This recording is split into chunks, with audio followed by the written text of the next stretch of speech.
आप सबको बतला दें कि सारेगामा हम भोजपुरी ऑनर पावर स्टार पवन भैया को 5 फिल्म करने का अनाउंसमेंट किए। नमस्कार प्रणाम तरह सबको बतला दी कि लाल घाघरा 250 मिलियन करोड़ भैया की खुशी में सारेगामा हम भोजपुरी के ऑनर और अपने पावर स्टार पवन सिंह मिलकर केक काटें। आप सबको बतला दें कि सारेगामा हम भोजपुरी ऑनर पावर स्टार पवन भैया को 5 फिल्म करने का अनाउंसमेंट किए।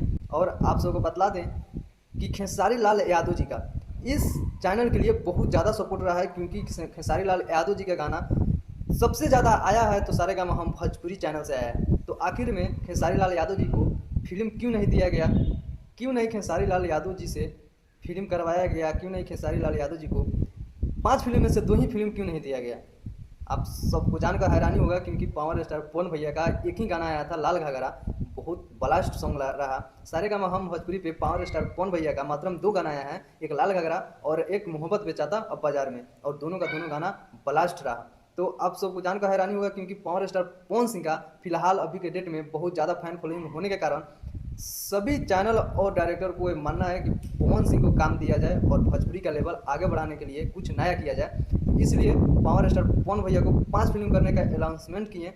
और आप सबको बतला दें कि 5 फिल्म जो बन रहा है बहुत बड़ा बजट में बनेगा और हाई लेवल का बनेगा। और आप सबको बतला दें कि 5 फिल्म में जितना भी होगा हाई लेवल हाई बजट का फिल्म बनेगा, क्योंकि भोजपुरी का लेवल आगे बढ़ाने के लिए सारेगामा हम भोजपुरी ने कदम बढ़ाया है। उनका कहना है कि मुझे भोजपुरी का लेवल आगे बढ़ाना है, जैसे में सभी भाषाएं का फिल्म हर एक जगह चलता है, हर एक भाषा में चलती है, उसी तरह हमारे भोजपुरी का फिल्म भी हर एक भाषा में चले।